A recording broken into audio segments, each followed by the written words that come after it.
Hello friends, स्वागत है आपका वीएस एजुकेशन चैनल पर। तो फ्रेंड्स, आज हम लोग बात करेंगे। मैंने कल भी आपको बताया था कि जो वर्ग एक में स्नातक स्तर पर जो विषय होते हैं, ठीक है, और साथ में जो पीजी में जो सह विषय मान्य होते हैं उसके विषय में, ठीक है। तो इसके बारे में पूरा मतलब आप अगर विज्ञापन देखेंगे तो उसमें पूरा उन्होंने बता रखा है कि किस विषय में कौन सा सह विषय होगा और कौन से अलाइड सब्जेक्ट्स होंगे, वो सब उसमें दिया हुआ है। तो उसी से रिलेटेड ये वीडियो है। मेरे कमेंट बॉक्स में कमेंट आया था, शायद राजेंद्र नारायण तिवारी जी का कमेंट था, तो उससे रिलेटेड ये वीडियो मैं थोड़ा सा बना रहा हूँ। और साथ में सभी जो भी वर्ग के जो परीक्षार्थी हैं वो अपने विषय को लेकर थोड़ा सा चिंतित होंगे कि उनका विषय मान्य करेगा कि नहीं करेगा, कहीं रिजेक्ट तो नहीं हो जाएगा। तो वो सभी डाउट्स यहाँ पर क्लियर हो जाएंगे। तो बस आप ध्यान से, थोड़ा सा वीडियो लंबा हो सकता है क्योंकि 16 विषय वर्ग एक में आपको पता है। देखिए, विषय का अगर मैं बनाऊंगा तो थोड़ा समय लग सकता है, बट मैं कोशिश करूंगा कि जल्दी से जल्दी ये वीडियो ज़्यादा लंबा ना होने पाए, ठीक है। तो चलिए फ्रेंड्स, इसको देख लेते हैं एक बार। तो ये आ गए हम लोग यहाँ पीडीएफ में। तो इसमें सबसे पहले हम लोग देखेंगे मैथमेटिक्स का, ठीक है। एक एक करके सभी सब्जेक्ट्स को हम देखेंगे। तो सबसे पहला नंबर है मैथमेटिक्स का। तो मैथमेटिक्स में सबसे पहली चीज़ हमें देखना है क्या यूजी में क्या सब्जेक्ट होगा। तो स्नातक स्तर पर साफ साफ लिखा है कि सह विषय के स्नातकोत्तर उपाधि प्राप्त अभ्यर्थी को स्नातक स्तर पर विज्ञापित मुख्य विषय गणित में स्नातक की उपाधि धारित करना अनिवार्य होगा। जैसा कि मैंने एक पिछली वीडियो में बताया था, कल की वीडियो में, मैं उसका लिंक डिस्क्रिप्शन में डाल दूंगा कि चाहे वो वर्ग 1 हो, चाहे वर्ग 2 हो या फिर वर्ग 3 हो, सभी के लिए जो उनकी न्यूनतम शैक्षणिक योग्यता होनी चाहिए, उसमें ये बात साफ साफ लिखी हुई है कि उस विषय में आपका स्नातक है अगर है, तो उस विषय में स्नातक आपने किया है तो कम से कम 3 साल आपको उस विषय को पढ़ना पड़ेगा, तभी आप ये माने जाएंगे कि आपने उस विषय में स्नातक किया है। तो जैसे यहाँ पे गणित की हम बात कर रहे हैं, तो स्नातक स्तर पर आपका गणित होना चाहिए विषय। ऐसा नहीं है कि आप स्नातक किसी, सपोज आपने बायोलॉजी, फिजिक्स और केमिस्ट्री के कॉम्बिनेशन का बीएससी कर लिया और फिर आगे चल के आप वहाँ पर जाके मान लीजिए कि, हालांकि अगर आपने बीएससी बायोलॉजी से करके रखा तो मैथ से आप एमएससी तो कर ही नहीं सकते। पर एक दूसरा केस लेते हैं कि मान लीजिए आपने एमएससी कर लिया किसमें, बीएससी आपने मैथ से किया और फिर एमएससी आप करने चले गए किससे, फिजिक्स से करने चले गए, ठीक है। लेकिन आपने बीएससी में फिजिक्स एक भी नहीं पढ़ा है, सपोज आपने मैथ्स ऑनर्स किया हुआ है फॉर एग्जाम्पल, तो फिर आपका वो मान्य नहीं करेगा वहाँ पर। इस चीज़ की मैं बात कर रहा हूँ, तो वो सब देखना पड़ेगा। तो यहाँ पर सबसे पहले देख लेते हैं कि इनके सही विषय कौन कौन से हैं। तो एक है व्यवहारिक गणित, सांख्यिकी, कंप्यूटेशनल मैथमेटिक्स, औद्योगिक गणित, इंजीनियरिंग मैथ्स, है ना, प्योर मैथमेटिक्स, ऑपरेशन रिसर्च, और एक मैथमेटिकल साइंस हो गया, ठीक है। तो ये इनके अलाइड सब्जेक्ट्स हैं। मेन विषय तो आपको मैथ्स होना चाहिए यूजी में, और पीजी में अगर आप इनमें से कुछ भी करते हैं तो आपको वो मान्य करेगा। नॉर्मल एमएससी आपने मैथमेटिक्स से किया तो वही मान्य करेगा, ऐसा नहीं कि आपका अलाइड होगा तो ही मान्य करेगा। फिर नेक्स्ट देखते हैं आपका क्या, केमिस्ट्री। केमिस्ट्री में आ जाते हैं। तो केमिस्ट्री में भी वही है, पहली चीज़ कि यूजी में आपका सह विषय में क्या होना चाहिए, रसायन शास्त्र मुख्य विषय होना चाहिए। मतलब आपने तीनों वर्षों में रसायन शास्त्र को first year, second year, third year में पढ़ा हो, वो चीज़ हो गई। अब एलाइड की बात करें तो बायोकेमिस्ट्री, अप्लाइड बायोकेमिस्ट्री, व्यवहारिक रसायन शास्त्र, पर्यावरण रसायन शास्त्र, फार्मास्यूटिकल केमिस्ट्री, भौतिक रसायन, अकार्बनिक रसायन, कार्बनिक रसायन, औद्योगिक रसायन, विश्लेषणात्मक रसायन, है ना। फिर एक क्या है, instrumentation and commercial methods of industrial analysis, chemical sciences, nano science and nano technology. इनमें से आपने किसी में भी एमएससी किया है तो फिर आपको मान्य होगा। एमएससी केमिस्ट्री आपने किया है, जो एक मतलब क्लासिकल जो एमएससी का सिलेबस होता है, तो वो तो मान्य हो गई, कोई बात ही नहीं है उसमें। नेक्स्ट देख लेते हैं आपका बायोलॉजी। बायोलॉजी को देखते हैं तो सही विषय वहाँ पे लिखा है साफ साफ। पहली बात तो यूजी कंफर्म होना चाहिए कि उपाधि प्राप्त अभ्यर्थी को स्नातक स्तर पर वनस्पति शास्त्र या प्राणी शास्त्र विज्ञान में या बायो साइंस या लाइफ साइंस, मतलब कहने का ये हुआ कि अगर आपने ग्रेजुएशन किया है तो आपने या तो 3 साल जूलॉजी पढ़ा हो, 3 साल आपने बॉटनी पढ़ा है, या फिर आपने बायो साइंस पढ़ा है, या फिर लाइफ साइंस पढ़ा है, तो वो सभी यहाँ पर क्या होगा, ये मतलब नेसेसरी है, मतलब ये आपका होना चाहिए यूजी में, ठीक है।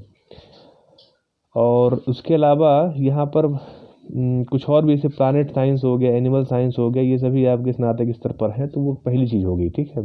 फिर अलाइड की हम बात करें तो सूक्ष्म जीव विज्ञान हो गया, जैव प्रौद्योगिकी हो गया, मॉलिकुलर बायोलॉजी हो गया, फिर क्या है, प्लांट फिजियोलॉजी हो गया, एग्रीकल्चर बॉटनी हो गया, लाइफ साइंस हो गया, इकोलॉजी एनवायरनमेंट हो गया, मत्स्य विज्ञान हो गया, जीव विज्ञान हो गया, बायोकेमिस्ट्री, बायोफिजिक्स, पर्यावरण विज्ञान, एग्रीकल्चर, जैव सूचना विज्ञान, फॉरेस्ट्री, अनुवांशिकी, जीनोमिक्स जीनोमिक्स हो गया, एनवायरमेंटल बायोलॉजी हो गया, सरोवर विज्ञान हो गया, लिमोनोलॉजी हो गया, कीट विज्ञान है, एंटोमोलॉजी हो गया, औद्योगिक सूक्ष्म विज्ञान हो गया। फिर उसके बाद अनुवांशिक यांत्रिकी हो गया, बायोमेडिकल एंड टेक्नोलॉजी हो गया, जेनेटिक्स हो गया, अच्छा उसी का है वो चीज़, डेवलपमेंटल बायोलॉजी हो गया, प्लांट साइंस हो गया, एनिमल साइंस हो गया। इनमें से कुछ भी अगर आपका अलाइड सब्जेक्ट में आपने एमएससी किया है तो फिर वो आपका मान्य करेगा। इसके अतिरिक्त कुछ अलाइड में है तो मान्य नहीं करेगा। और प्लेन एमएससी चाहे आप जूलॉजी में करें या बॉटनी में करें, वो तो मान्य करेगा ही करेगा, जो कि नॉर्मल बच्चे करते हैं, जिनको टीचर बनना होता है वो करते हैं इन सब्जेक्ट्स में, तो वो तो मान्य है ही, कोई बात ही नहीं। फिर फिजिक्स की अगर हम बात करें तो यहाँ पे साफ साफ लिखा हुआ है कि आपका जो सह विषय स्नातक स्तर पर होना चाहिए, उसमें मुख्य विषय आपका भौतिक शास्त्र होना चाहिए। मतलब आपने first year, second year, third year में फिजिक्स पढ़ा हो तो ही आपका वो मान्य करेगा, ठीक है। उसके अलावा अलाइड की बात करें तो कोई इलेक्ट्रॉनिक्स में एमएससी कर ले, है ना, व्यवहारिक भौतिकी अप्लाइड फिजिक्स में कर ले, न्यूक्लियर फिजिक्स में कर ले, मटेरियल साइंस में कर ले, और आणविक भौतिकी हो गया, एस्ट्रोफिजिक्स हो गया, बायोफिजिक्स हो गया, इंस्ट्रूमेंटेशन हो गया, नैनो फिजिक्स हो गया, इलेक्ट्रॉनिक्स एंड कम्युनिकेशन हो गया। इनमें से कुछ भी अगर वो करता है प्लेन एमएससी के अलावा, अगर उसके एमएससी में ये सब्जेक्ट है तो भी उसको ये, मतलब वो लेक्चरर के लिए अप्लाई कर सकते हैं, वो रिजेक्ट नहीं होंगे वहाँ पर। नेक्स्ट सब्जेक्ट की हम बात करें, पाँचवा सब्जेक्ट एग्रीकल्चर है। एग्रीकल्चर की अगर हम बात करें तो वही है आपका मुख्य विषय, कृषि होना चाहिए स्नातक स्तर पे। अलाइड में देखें तो एग्रोनॉमी हो गया, प्लांट ब्रीडिंग एंड जेनेटिक्स हो गया, प्लांट पैथोलॉजी हो गया, एंटोमोलॉजी हो गया, plant biotechnology, agriculture biotechnology, soil science and agriculture chemistry, horticulture, soil and water management, fisheries science, animal husbandry and poultry farming, dairy farming and dairy science, agriculture businesses and management, plant biochemistry and chemistry of plant products, plant and crop physiology, agriculture economics, agriculture extension education, agriculture statistics, microbiology, agriculture botany, forestry, ecology and environment, nematology और agro forestry. उसके अलावा agriculture physics और food science technology. तो इतने आपके allied होने चाहिए। मतलब अगर आपने सिंपल एमएससी इन एग्रीकल्चर किया है वो मान्य करेगा, नहीं किया है आपने कोई एमएससी का कोर्स किया जिसमें कि ये फॉलोइंग आपकी क्या हो, कोई अलाइड सब्जेक्ट है, तो फिर आप उसमें आपको रिजेक्ट नहीं किया जाएगा। अब आप देख लेते हैं क्या हिंदी का।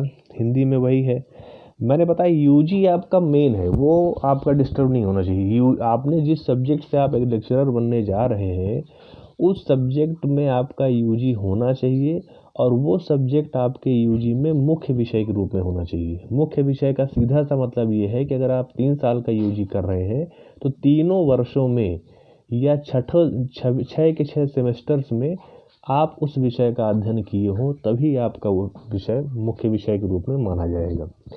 अब हिंदी की बात करें तो वही यूजी में आपका मुख्य विषय के रूप में हिंदी होना चाहिए। और अगर हम एमए की बात करते हैं तो भाषा विज्ञान, अनुवाद विज्ञान और संस्कृत। अगर संस्कृत भी है आपका, ठीक है ना, अलाइड में, तो फिर आपका वो मान्य करेगा हिंदी के लिए। उसी तरह से संस्कृत को अगर देखें तो मुख्य विषय के रूप में यूजी में संस्कृत होना चाहिए। फिर योग संस्कृत माध्यम से अध्ययन करने पर ही मान्य होगा। अगर आपने संस्कृत माध्यम से अध्ययन किया है, मतलब अगर आपने योग में आपने एमए किया है, तो आपका वो योग का जो माध्यम है एमए का, वो संस्कृत ही होना चाहिए। ऐसा नहीं कि आप हिंदी में योग पढ़ लिए तो आपका मान्य होगा, ऐसा नहीं होगा, ठीक है। फिर राजनीति शास्त्र की अगर हम बात करें तो 1 मिनट, 8 नंबर राजनीति शास्त्र की हम बात करते हैं तो यहाँ पर वही है, स्नातक स्तर पर मुख्य विषय के रूप में राजनीति शास्त्र होना चाहिए। और यहाँ पर क्या है, मान्य करेगा कि एलाइड में आपका पवैड होना चाहिए, अंतर्राष्ट्रीय संबंध होना चाहिए, मानवाधिकार होना चाहिए, राजनीतिक अंतर्नीति होनी चाहिए और जनसंख्या विज्ञान होना चाहिए। कल एक मैम थी, शिवानी शाह मैडम था, मैं उनका नाम फिर से लूँगा यहाँ पर, उन्होंने अपना रिज़ल्ट बताया था, कमेंट किया था उन्होंने, तो उन्होंने शायद, मुझे ठीक से याद नहीं आ रहा, शायद उन्होंने लोक प्रशासन में भी एमए किया हुआ है। तो अगर वो उनका अलाइड में है, अगर वो लोक प्रशासन, तो फिर वो लेक्चरर के रूप में अप्लाई कर देंगे, उनका रिजेक्ट नहीं होगा मेरे हिसाब से, ठीक है। तो एक बार आप उसे चेक कर लीजिएगा। तो यहाँ पर अगर अलाइड में आपका पबैड है तो फिर वो मान्य करेगा। फिर आगे हम देखते हैं क्या, ज्योग्राफी का। तो ज्योग्राफी में वही है, यूजी में आपका सही विषय, मतलब मुख्य विषय आपका भूगोल होना चाहिए। उसके अलावा समुद्र विज्ञान हो गया, ठीक है, मौसम विज्ञान हो गया, पॉपुलेशन स्टडीज़ एंड डेमोग्राफी हो गया, और इतनी अगर चीज़ें हैं आपका, तो वो आपका वहाँ पर अलाइड में है तो मान्य करेगा, रिजेक्ट नहीं होंगे आप उसमें। फिर इतिहास को देख लेते हैं। इतिहास में वही यूजी में आपका हिस्ट्री मुख्य विषय होना चाहिए। अलाइड की बात करें तो आधुनिक इतिहास, मध्यकालीन इतिहास, प्राचीन इतिहास, European history, composite history, cultural history, archaeology, art history and ancient history and culture, इनमें से कुछ भी अलाइड में है तो आपका मान्य करेगा। सोशियोलॉजी की हम बात करें तो वही है आपका यूजी में मुख्य विषय के रूप में समाजशास्त्र होना चाहिए। अलाइड में सोशल वर्क, मानव शास्त्र और सोशल एंथ्रोपोलॉजी, इनमें से कुछ भी होगा तो उसको आपको मान्य करेगा, उसमें कोई दिक्कत नहीं आने वाली। अब नेक्स्ट सब्जेक्ट को देख लेते हैं। नेक्स्ट सब्जेक्ट है आपका होम साइंस, ठीक है, 12 नंबर। होम साइंस में देखें तो वही है, स्नातक स्तर पर गृह विज्ञान आपका मुख्य विषय होना चाहिए।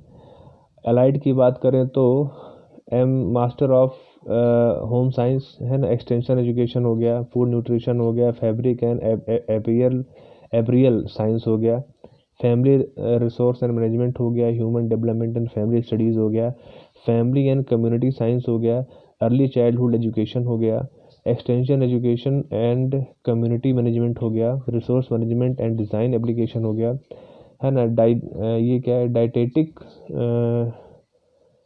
एंड पब्लिक हेल्थ न्यूट्रिशन हो गया, हेल्थ डेवलपमेंट हो गया, ह्यूमन डेवलपमेंट हो गया, कम्युनिकेशन एंड एक्सटेंशन हो गया, होम मैनेजमेंट हो गया, चाइल्ड डेवलपमेंट हो गया, न्यूट्रिशन एंड डाइटेटिक्स हो गया, और क्लॉथिंग एंड टेक्सटाइल्स हो गया, ठीक है। इनमें से कुछ भी आपने अलाइड में किया हुआ है तो आप उसमें मान्य होंगे, आपकी दिक्कत नहीं आने वाली।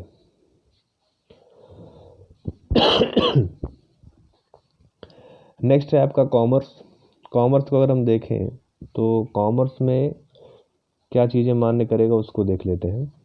सबसे पहली बात है कि यहाँ पर ध्यान दीजिए, कॉमर्स में जो मुख्य विषय आपका यूजी में होना चाहिए वो आपका वाणिज्य होना चाहिए, जिसको बिजनेस कहते हैं, ठीक है। ये इंपॉर्टेंट है। जैसे कुछ एमबीए के बच्चे भी होते हैं, बीबीए वगैरह किए होते हैं, तो वो थोड़ा सा कंफ्यूज रहते हैं कि सर वो कॉमर्स में अप्लाई कर सकते हैं कि नहीं। तो कहने का मतलब ये कि आप अगर एमबीए का मुझे थोड़ा सा आइडिया नहीं है, वो मैं आपको देख के बता दूंगा, बट कहने का मतलब ये कि अगर आपने बीबीए भी किया हुआ है तो आपका 3 साल आप वाणिज्य को पढ़िए। अगर वो सेमेस्टर वाइज है तो 6 सेमेस्टर में पढ़ना है, अगर ईयरली आपका है तो वो 3 साल आपको अगर वाणिज्य आपने पढ़ा है मुख्य विषय के रूप में तो फिर आपका वो मान्य करेगा यूजी के लिए। बट अगर पीजी की हम बात करते हैं तो यहाँ पर एक तो एमकॉम हो गया, और दूसरा क्या है कि अलाइड में अकाउंटिंग कॉमर्स हो गया, कॉस्ट अकाउंटिंग कहते हैं, फाइनेंस अकाउंटिंग, एमए कॉमर्स है ना, एमए कॉमर्स भी होता है, लेखा प्रबंधन हो गया, एमकॉम लेखांकन है ना, एमकॉम किसमें, अकाउंट्स में, एमकॉम अगर आप मैनेजमेंट में कर रहे हैं, एमबीए आपने किया है किसमें ध्यान दीजिएगा एमबीए वालों के लिए, accounts and finance, 2 he MBA को मान्य करेगा ये। जैसे कुछ एमबीए वाले पूछते हैं तो अगर उनका एमबीए इसमें है, अकाउंट्स में हो या फिर फाइनेंस में हो, जैसे एचआर भी होता है ना, एमबीए पैकेजिंग भी होता है, एमबीए मार्केटिंग भी होता है, तो वो मान्य नहीं करेगा। सिर्फ अकाउंटिंग में होना चाहिए एमबीए या फिर आपका फाइनेंस में एमबीए है तो फिर वो आपका एमबीए इसमें मान्य करेगा, ठीक है। फिर आगे देखते हैं क्या, उसके अलावा अकाउंटेंसी हो गया, fast accounting, finance accounting, management हो गया, एमबीए, ह्यूमन रिसोर्स, अच्छा ह्यूमन रिसोर्स वही मान्य करेगा, ठीक है, एचआर जिसको मैं बोल रहा था ना वही मान्य करेगा। तो अगर आपका एमबीए अकाउंट्स में है, फाइनेंस में है या फिर एचआर में है तो फिर आपका मान्य करेगा, बशर्ते आपका यूजी में बिजनेस या वाणिज्य जो होता है वो आपका मुख्य विषय के रूप में हो, जिसका अर्थ ये है कि आपने लगातार 3 साल तक उसको पढ़ा हो। अब आगे देखते हैं क्या, इकोनॉमिक्स का। इकोनॉमिक्स में वही यूजी में आपके मुख्य विषय के रूप में इकोनॉमिक्स होना चाहिए। उसके अलावा अलाइड में देखें तो अप्लाइड इकोनॉमिक्स, बिजनेस इकोनॉमिक्स और मास्टर ऑफ बिजनेस इकोनॉमिक्स अगर आपने किया है ना, MBE कहते हैं उसको, तो फिर आपको मान्य करेगा।